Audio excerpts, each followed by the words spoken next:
Bueno, ahora sí vamos a dar la bienvenida formal a todos los participantes de este ciclo de conferencias virtuales que hemos llamado, las cuales hoy será la primera, pero en el curso del año, salir, deseamos que esta tarea pueda ser continuada y que podamos desarrollar otros temas que sean de interés, siempre referidos a la libertad religiosa. Para los amigos que nos acompañan por primera vez, me gustaría decirles que el CALIR es una entidad que desde sus inicios siempre se ha preocupado por la promoción y la difusión de la libertad religiosa, tanto a nivel nacional como a nivel internacional. Y para nosotros, hoy, de alguna manera, es muy importante iniciar un nuevo hito, que es el de que nos brinda la tecnología la posibilidad de poder reunirnos en forma virtual. El coronavirus indudablemente ha traído consecuencias muy negativas para todo el mundo. Nadie ha quedado exento de esos efectos negativos, pero la verdad es que también nos ha traído algunas cosas positivas, como es el de aquellos que no somos nativos digitales, tener que aceleradamente ingresar a este mundo y aprovechando esa circunstancia, lo que nos permite justamente es este tipo de actividades que antes hubieran sido impensadas para cada uno de nosotros. No quiero restarle tiempo al expositor. La idea es, en la medida de lo posible, que esta reunión dure 1 hora. Para eso le vamos a pedir a Juan Navarro Floria que él exponga y luego dejar para el final unos 10 minutos, si te parece, Juan, como para que si hay preguntas vos puedas contestarlas.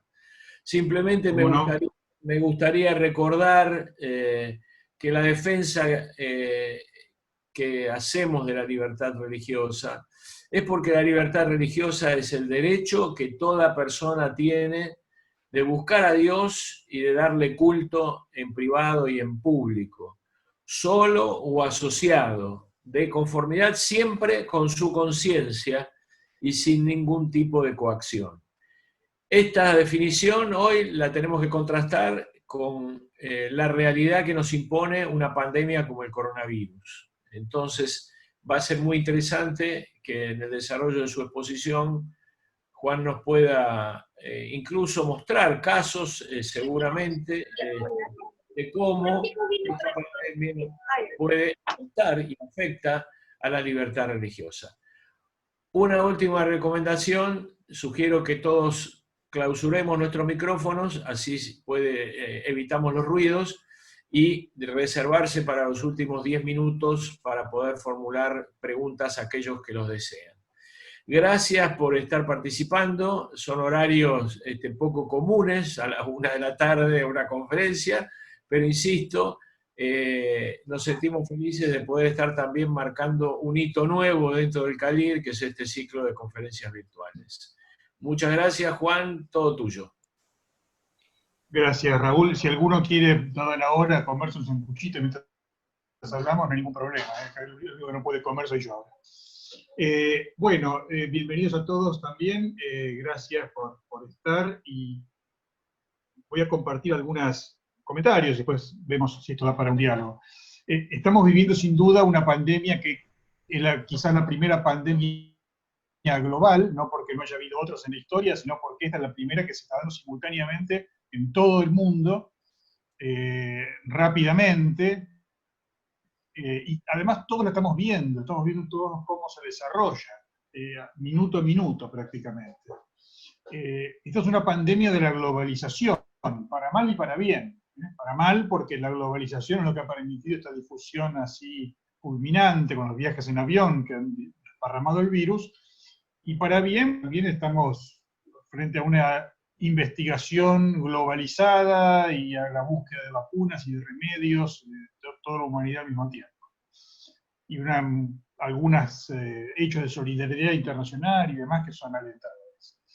Esto es un desafío múltiple para las religiones, todos, pero vamos a focalizar hoy en las confesiones religiosas, ¿no es cierto? Desafío que tiene que ver con varias cuestiones. Empezar a tratar de explicarnos y explicar al mundo y a los fieles qué es esto, qué es lo que pasa. Y acá alguno puede acudir a algún discurso apocalíptico y hablar del castigo de Dios y demás. Felizmente no es lo que más se ha visto. Hay quien piensa que esto es la consecuencia de apartarnos del plan de Dios sobre el mundo, ¿no es cierto? Y de la vulneración que se ha hecho de la naturaleza, de la madre naturaleza, etc. Estamos viviendo esta semana, la semana Laudato Si, a los 5 años de la encíclica Laudato Si del Papa, que bueno, hay quien ha vinculado estas cosas, ¿no es cierto? En fin, podemos seguir viendo. Yo no voy a entrar en cuestiones teológicas, por supuesto, habría otros enfoques, ¿no es cierto? También uno puede pensar hasta el punto de vista económico, cómo esto afecta a la economía de las iglesias y de las confesiones religiosas. Pienso, por ejemplo, en las escuelas confesionales que están pasándolo mal en este momento, en fin, son otras cuestiones. Una pregunta que uno podría hacerse es si las religiones son parte del problema o parte de la solución. Yo creo que son parte de la solución. Así lo ha dicho un pronunciamiento que hizo el G20 Interfaith Forum hace unos días, que después podemos facilitar, si uno no lo tiene, creo que es bastante atinado en lo que ha dicho. Pero bueno, vamos al tema de la libertad religiosa. La libertad religiosa, como ya dijo Raúl, es un derecho fundamental, derecho de los individuos y también de las comunidades, porque tiene una dimensión individual y una dimensión colectiva. Es un derecho que no se puede suspender ni aún en los casos de crisis o de excepción. Esto está muy claro en el Pacto de San José de Costa Rica, en el Pacto de Derechos Civiles y Políticos de las Naciones Unidas. Hay algunos derechos que no admiten una suspensión. Este es uno de ellos. Hay que hacer sí una distinción, ¿no? La libertad religiosa tiene como dos dimensiones, además de esta que decíamos antes, individual-colectiva, pero yendo al individuo, hay algo que tiene que ver con el foro interno, y esto es absoluto, es decir, la libertad de tener, no tener, cambiar, abandonar las convicciones religiosas, esto no admite ningún tipo de restricción o de injerencia por parte del Estado o de otros.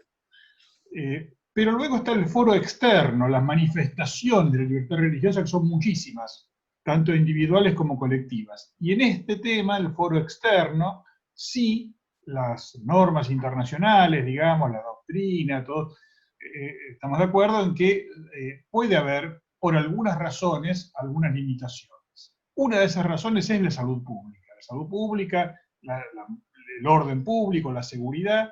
La salud pública es una de las razones que admite imponer ciertas restricciones a la manifestación externa de la libertad religiosa. Pero estas limitaciones tienen dos condicionamientos, digamos. Algunos de forma y otros son de fondo. En cuanto a la forma, lo que piden las normas es que esto se haga por ley, no de otra manera. Y además notificando que se ha sido necesario imponer estas restricciones a los órganos de control de los pactos de derechos humanos. Es una formalidad que hay que cumplir. En cuanto al fondo, hay algunas condiciones que son muy, muy claras. En primer lugar, restricciones a la libertad religiosa, como a otros derechos fundamentales, tiene que ser por un tiempo limitado, temporales, no perpetuos. En segundo lugar, tienen que ser razonables, es decir, ser lo estrictamente necesario para garantizar aquello que se está buscando, en este caso, proteger la salud pública. Y en tercer lugar, diría, sin discriminación, es decir, tiene que ser la misma para todos. Yo no puedo restringir la libertad religiosa de unos sí y de otros no, sino que las restricciones tienen que ser neutrales en ese sentido y no puede incluir o incurrir en alguna discriminación que haga más gravoso para unos que para otros las limitaciones que se pongan. Esto es sintéticamente, digamos, lo que la normativa internacional, que para nosotros además tiene jerarquía constitucional, establece. ¿Qué es lo que pasó en la Argentina? Si vamos al tema de la forma, lo que hay que decir, y lamento decirlo, pero no puedo no decirlo, es que no se han cumplido. Es decir, las restricciones a los derechos, no solo al derecho a libertad religiosa, al derecho de transitar, de entrar y salir del país, de ejercer, de trabajar, de ejercer industria, etc., han sido dispuestas por decreto de necesidad y urgencia. Uno entiende que en el momento inicial a lo mejor hacía falta que se hiciera, para eso está prevista la necesidad de urgencia, pero nuestra Constitución prevé un mecanismo de convalidación de estos decretos que recién ahora se está empezando a cumplir, muy tardíamente. Porque acá no se ha cumplido. Acá uno eh, tiene cierta perplejidad, ¿no es cierto? Porque digo, la Constitución está para ser cumplida también en la emergencia, si no, ¿para qué la tenemos? Si cuando hay una emergencia vamos a dejar de lado la Constitución y las leyes, digamos, algo no funciona. Y la verdad es que acá se ha cumplido mal. El poder legislativo en la Argentina está funcionando muy mal. El poder judicial ha funcionado mal en este tema. Pero bueno, pareciera como que se está empezando a normalizar esto. No quiero profundizarlo, pero no puedo dejar de señalar. También hay que decir que las primeras restricciones, y algunas posteriores también, fueron dispuestas por autoridades que no son competentes. De pronto hemos encontrado gobernadores de provincia, intendentes municipales, que han prohibido celebraciones religiosas. No tienen competencia para hacerlo, no pueden hacerlo. Entonces, desde este punto de vista, hay una luz amarilla, por lo menos, que encender. Si vamos al tema de fondo, a la cuestión de fondo, cuáles han sido estas restricciones que se han impuesto a la práctica religiosa en la Argentina, estoy hablando, no es muy distinto en otras partes del mundo, pero estoy focalizando en la Argentina básicamente. Uno se tiene que preguntar si estas restricciones fueron o son proporcionales al objetivo lícito que se busca, que es proteger la salud pública. Pública en general y pública la salud de cada una de las personas, ¿no es cierto? Y acá tendríamos que empezar a mirar distintos supuestos o distintas cuestiones. Un tema es el que tiene que ver con la asistencia religiosa. El derecho de asistencia religiosa, que es un derecho que es doble. Es un derecho de las personas que tenemos a recibir asistencia religiosa de los ministros de culto. Y este derecho, que lo tenemos siempre, se hace como más acuciante, como más urgente en algunas situaciones. Está especialmente previsto para las situaciones de personas que están en situación de encierro, ¿no es cierto? Los presos, los que están internados en un hospital, los militares en los cuarteles, en una situación de enfermedad, de muerte, como lo estamos viviendo, de mayor angustia. Bueno, mucha gente puede tener mayor necesidad o deseo de acudir a una asistencia espiritual que a lo mejor en la vida ordinaria la pasa por alto. Este derecho es un derecho de las personas. Segundo, es un derecho de las confesiones religiosas a brindar esta asistencia por medio de sus ministros de culto, de las personas autorizadas, a los fieles. Por eso digo que es un derecho doble, de las personas, de las instituciones. En las primeras normas que se dictaron en la Argentina, esto fue ignorado. Es decir, el derecho de asistencia religiosa fue pasado por alto. Pero felizmente en este tema, bastante rápidamente, se corrigió esto, autorizó a los ministros de culto, en principio, a prestar su servicio, a pesar de las restricciones de movilidad que pesan sobre todo en nosotros. De todos modos, uno puede preguntarse si las personas que están, por ejemplo, una persona que está internada con el coronavirus, realmente tienen la posibilidad de convocar al ministro y el ministro vaya a verlo. No estoy seguro que esto pase en todos los lugares siempre. Hay lugares, por ejemplo, en la ciudad de Buenos Aires, se dicta una norma que prohíbe las visitas a los hospitales. Y no hace ninguna excepción, previendo, bueno, se prohíben las visitas salvo del ministro religioso. Entonces, me parece que acá quizá todavía haya algo para mejorar, pero bueno, pareciera como que en general este tema ha sido más o menos encarado. El segundo tema que salta inmediatamente a la vista es el tema del derecho de reunión. Si la libertad religiosa siempre está vinculada con otros derechos. Los derechos humanos siempre decimos que son interdependientes, ¿cierto? Y esto pasa. La libertad religiosa, digamos, coexiste y se funciona junto con la libertad de reunión. la libertad de reunión con fines religiosos. Lo que podemos llamar la libertad de culto en sentido estricto, la vieja denominación, libertad de culto, ¿no? De reunir el culto. Y en este sentido lo que se ha impuesto en la Argentina es una prohibición absoluta. No solo en la Argentina, pero acá también. Uno de los últimos DNU, el 459 de este año, prohíbe, y cito textualmente, los eventos públicos y privados religiosos que impliquen concurrencia de personas. Todo evento implica concurrencia de personas, no puede haber una reunión sin concurrencia de personas. Uno puede decir, bueno, han habilitado, menos mal, cosas como esta que estamos haciendo ahora, pero cualquier reunión religiosa está prohibida, en absoluto en la Argentina. Esto, a mi modo de ver, es un exceso. Pero no solo a mi modo de ver. Ayer o antes de ayer, el Consejo de Estado de Francia, país laicista si los hay, ha dictaminado que una prohibición semejante a esta que hay en Francia es excesiva y es inconstitucional.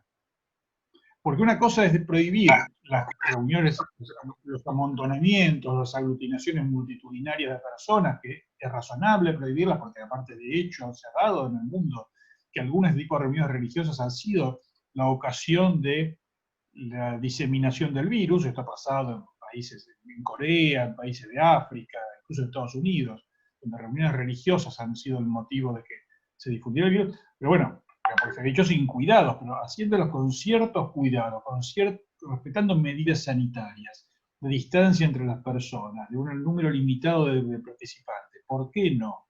Sin embargo, la norma entre nosotros parece no tener o no admitir excepciones. Acá sigue prohibida toda reunión religiosa. La decisión administrativa 810 del jefe de gabinete hace pocos días sigue prohibiendo todo. En otros lugares, las prohibiciones han sido más acotadas. Se prohíben las aglomeraciones. Igual después tenemos la discusión sobre qué significa una aglomeración. Esa es otra discusión. Bien. Tercer punto que uno podría preguntarse es el tema de asistencia en los templos. Bueno, muy bien, no vamos a hacer una celebración, no vamos a celebrar la misa, no vamos a hacer una oración comunitaria, pero bueno, puedo ir al templo. Esto también estuvo prohibido en Argentina. Y recién ahora, en los últimos días, se ha admitido en algunos lugares, no en todos, no en la ciudad de Buenos Aires, por ejemplo, pero sí en lugares del interior, que las personas pueden asistir al templo para orar individualmente o para recibir asistencia espiritual, con ciertas precauciones también. También acá hay normas ambiguas, porque también en algunos lugares se habla de evitar aglomeraciones. En Catamarca, por ejemplo, hay un decreto que dice, puede ir al templo, pero aglomerar. ¿Qué es una aglomeración? No sabemos. Uno puede pensarlo, una aglomeración es, bueno, estar muy cerca unos de otros, mucha gente.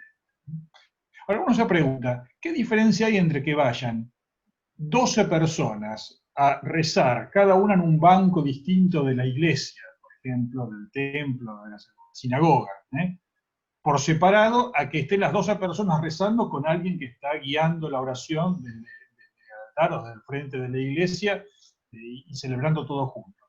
No se entiende muy bien la diferencia, pero bueno, por ahora no se pueden celebraciones, se puede hacer esta asistencia individual con estas. También con algunas discriminaciones, porque en algunos lugares donde se ha permitido, se pueden ir a rezar a la iglesia, pero no pueden ir los mayores de 60 años.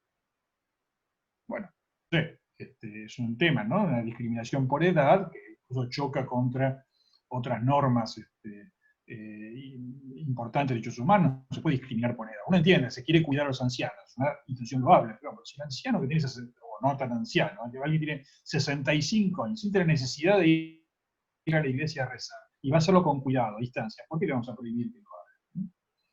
Bien, por supuesto, donde se ha habilitado se pide que se cumplan medidas sanitarias, ¿no? De higienización, de distancia, de uso de barbijos, y esto está bien, porque esto hace la razonabilidad de la medida.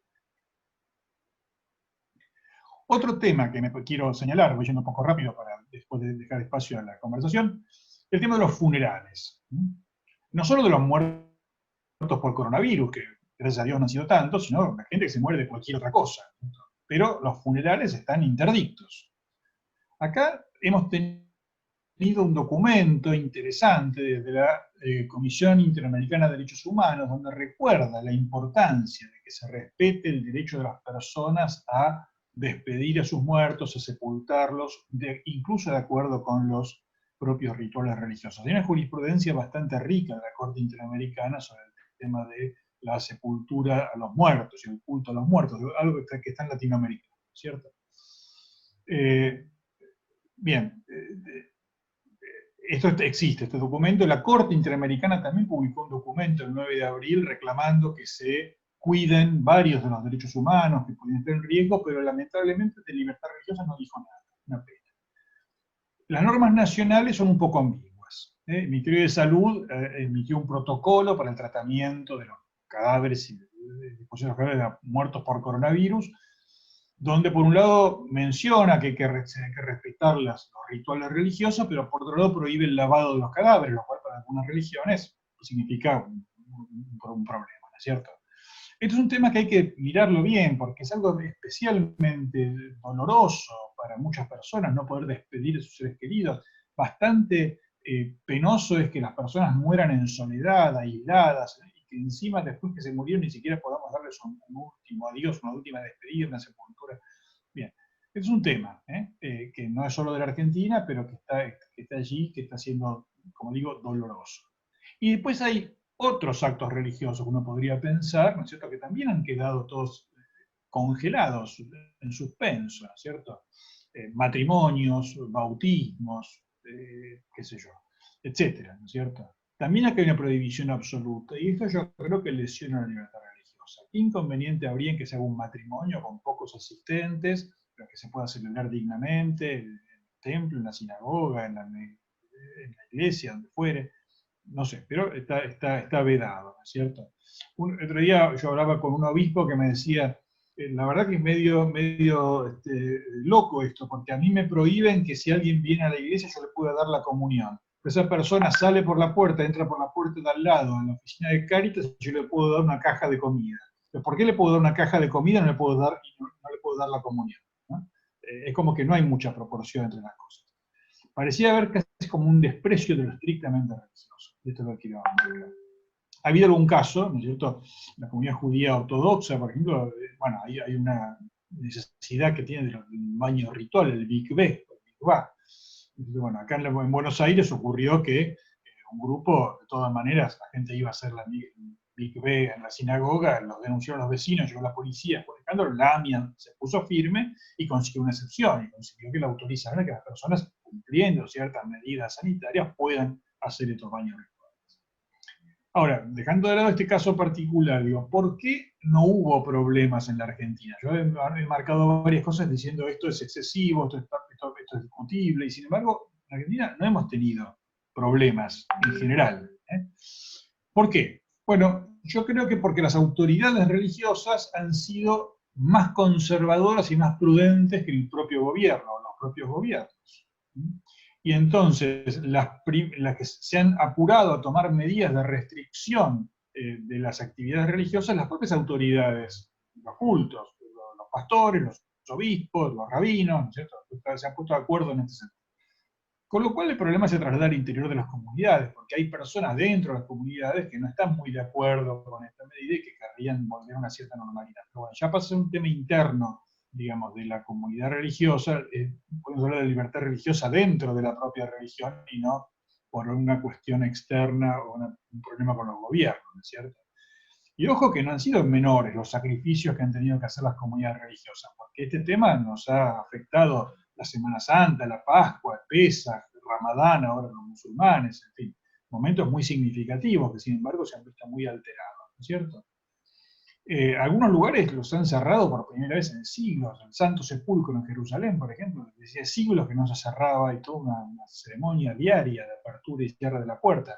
Y hubo días que estuvo cerrado y que no se abrió la puerta, y fue por primera vez en siglos que ocurriera. Es una cosa muy, muy notable lo que está pasando.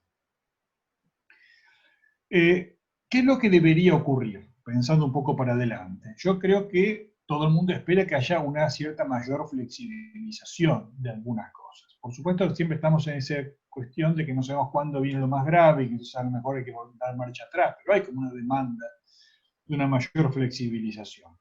Yo creo que un tema muy importante es que las medidas que se tomen deberían ser fruto del diálogo. y no de la imposición. Acá lo que ha sido imposición. Y después, como digo, un acompañamiento voluntario por parte de confesiones religiosas que han acatado e incluso han subrayado incluso más estas medidas de distanciamiento, pero debería haber un diálogo. Yo estaba viendo en estos días, en Italia, por ejemplo, el gobierno italiano ha llegado a acuerdos con cada una de las confesiones religiosas, ¿sí?, sobre el protocolo para permitir que se vuelva a realizar actividades religiosas dentro de los templos y dentro de todas las comunidades, atendiendo las necesidades de cada uno. Bueno, esto es un trabajo que hay que hacer. Es una oportunidad también para un trabajo interreligioso, ¿cierto?, para que en conjunto las comunidades religiosas le planteen ciertas necesidades al Estado. Pero bueno, eso es para pensar. Hay por ahí un protocolo que está circulando de cómo podría ser la actividad religiosa, que está copiado básicamente de lo que han hecho en Italia. No sé quién lo justo circular acá también. Creo que es importante que cuando se empiece a pensar mejor todo esto, ya es hora de hacerlo, se entienda que lo que hay que hacer es armonizar los derechos y no oponerlos. Acá no hay una oposición entre religión y salud. Hay que ver la forma de que ambos derechos coexistan, convivan, ¿no es cierto?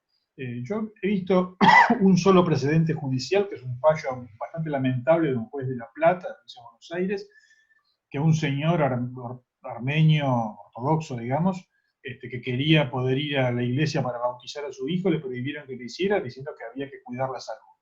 Bueno, no me parece razonable esa decisión, ¿cierto? Hay un larguísimo fallo que recuerda todas las restricciones que hay en materia de salud pública, pero no entra a discutir a ver cómo podemos hacer para que todo eso se cumpla y todo eso se cuide, porque hay que hacerlo, pero al mismo tiempo se permita a las personas poder practicar su religión adecuadamente, ¿no es cierto? Mirando de nuevo a las confesiones religiosas, yo creo que si uno mira cuál fue su actitud, uno tiene que destacar que han sido muy colaborativas con el gobierno, con la sociedad. No sé hasta qué punto se lo valora del todo esto, por lo que digo, han tenido que sacrificar mucho las confesiones religiosas y las personas. Y sin embargo, lo han hecho, ¿no es cierto? ¿Y de qué manera? Bueno, aconsejando a los fieles, apoyando las medidas de restricción de salidas, ¿no es cierto?, disponiendo de lugares, hay muchos lugares religiosos que se han puesto a disposición de las autoridades para internar personas, hasta ahora no ha sido necesario, para hacer campañas de vacunación, voluntarios de confesiones religiosas que están trabajando. Yo por eso decía que las confesiones religiosas han sido, creo que son parte de la solución y no del problema en toda esta cuestión. Las confesiones religiosas se han ocupado especialmente de la atención a los más vulnerables, esto lo sabemos, ¿no es cierto? Está en la primera línea, en las capillas, en los templos. Y además con una característica que me parece que es muy argentina y que tenemos que subrayarla, que es el trabajo interreligioso. Yo creo que la campaña más importante que se está haciendo para atender a los más vulnerables es una campaña por iniciativa del Centro de los Jesuitas, del CIAS, donde participa Cáritas por la Iglesia Católica, participa CIER, participa la AMI, ¿cierto? Y además con una infraestructura y con una metodología muy empresaria, muy ejecutiva, pero es un trabajo interreligioso, y creo que esto es valioso, ¿cierto? Por eso digo que las iglesias y las comunidades religiosas son parte de la solución y no parte del problema. Me gustaría pensar que la sociedad y que los gobiernos van a valorar a las iglesias y las comunidades religiosas por sí mismas, por lo que son, y no solo como una agencia de caridad, que lo son, ¿cierto? Son efectivamente, pero son más que algo que una agencia de caridad. Y entonces reconocer también las necesidades que existen en lo estrictamente religioso y que deben ser atendidos. Y por último, cierro esta primera parte, así abrimos un poco el diálogo.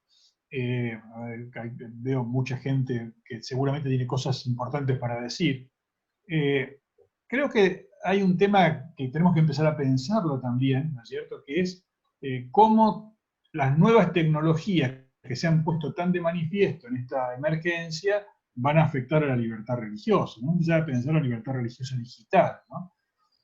Si pensamos en este tema de la interdependencia de los derechos, fíjense, por ejemplo, una de las cuestiones que se han destacado como una de las razones de la eficiencia en China o en otros países de Asia para poder combatir el virus ha sido la posibilidad que tiene el Estado de, a través de mecanismos de cámaras de seguridad, de reconocimiento facial, de los celulares y demás, de saber exactamente en qué lugar ha estado cada persona en cada momento, con quién estuvo. Bueno, ¿esto no afecta a la libertad religiosa de alguna manera? Que el Estado sepa si yo voy o no voy a la iglesia, que sepa si yo... ¿Qué pasa con la posibilidad que yo tengo de que se guarde el secreto religioso, ¿cierto? El secreto ministerial en el caso de los ministros religiosos, que el Estado sepa a quién fue a ver cada ministro del culto? También uno entiende, no, lo hacen para ver que pues, si el ministro estaba enfermo, yo sé con quién estuvo, entonces sé que lo pudo haber contagiado, pero se está metiendo en un área que no debe meterse, ¿cierto? ¿El Estado o las grandes corporaciones? En el caso es lo mismo. Pero acá tenemos un tema nuevo. Esto lo planteó como un aspecto preocupante y otros que no son quizás preocupantes, pero que también son desafíos. Al no poder hacer reuniones presenciales, las comunidades religiosas han acudido a este tipo de tecnología, como estamos usando ahora. Entonces hay celebraciones transmitidas por streaming, algunas de manera muy impresionante. Yo asistí con mucha emoción a algunas de las celebraciones, o las oraciones que presidió el Papa Francisco en Roma. Creo que muchos lo han hecho, incluso no solo católicos. Ha sido muy conmovedora esa imagen del Papa solo en la Plaza San Pedro, bajo la lluvia, rezando por el mundo, ¿no es cierto? Fue transmitido por televisión con mucha audiencia. Pero bueno, esto de alguna manera va a marcar para el futuro también a las confesiones, nos va a hacer que se cambien incluso de las confesiones religiosas. Uno dirá, no se puede, la reunión presencial es intocable. Bueno, es intocable porque cuando se hicieron las normas que hoy nos rigen, no existía otra posibilidad, hay otra posibilidad. Y esto, no sé, va a ser tenido en cuenta. De pasada me decía un sacerdote que comenzó a transmitir la misa por stream los domingos, y que claro, se encuentra con que hay más gente asistiendo a esta misa virtual que la que va a misa físicamente de modo habitual los domingos a esa parroquia. No es lo mismo, por supuesto que no es lo mismo, pero bueno, no sé, es para pensarlo, ¿no es cierto? Bueno, bien, estas son algunas de las reflexiones que me parecía oportuno compartir para que abramos en todo caso, si quieren... compramos 80 y 8. No sé quién dice algo, pero bueno. Gracias. Yo dejo acá por ahora, no sé, Raúl, si querés vos conducir el diálogo, cómo se pide palabras. Primero, muchas gracias por tu exposición. Estoy seguro que cada uno de los que estamos presentes y te escuchamos había imaginado, pensado algún aspecto que podía llegar a afectar a la libertad religiosa este fenómeno de la pandemia. Pero de repente, cuando uno tiene la posibilidad de escucharlos todos juntos, ordenadamente como lo hiciste, descubre, por lo menos en mi caso, que hay muchos más aspectos que probablemente no teníamos en cuenta y que verdaderamente no solo nos resultan preocupantes, sino que nos plantean cosas hacia adelante. Juan, si querés tener una palabra de redondeo de lo dicho, de lo que escuchaste, o si no... No, agradecer a todos la participación y la atención. Espero que todo haya sido útil. Hay un trabajo en todo el mundo de atención a esto, de varias instituciones que están siguiendo con cuidado lo que pasa en todo el mundo en materia de libertad religiosa, afectación a las religiones por esta pandemia. Si a alguno le interesa, la Universidad de Georgetown en Estados Unidos, por ejemplo, tiene un trabajo bastante con partes diarias sobre estas cosas. Pero bueno, nada, seguiremos atentos y seguiremos trabajando. Gracias, Juan, por tu exposición. Yo quería agradecer muy especialmente a cada uno de los que estuvieron presentes. Muchos de ustedes por primera vez toman contacto o conocimiento con el CALIR, así que desde ya están cordialmente invitados para seguir sumándose a las nuevas conferencias virtuales que vamos a incluir en este ciclo.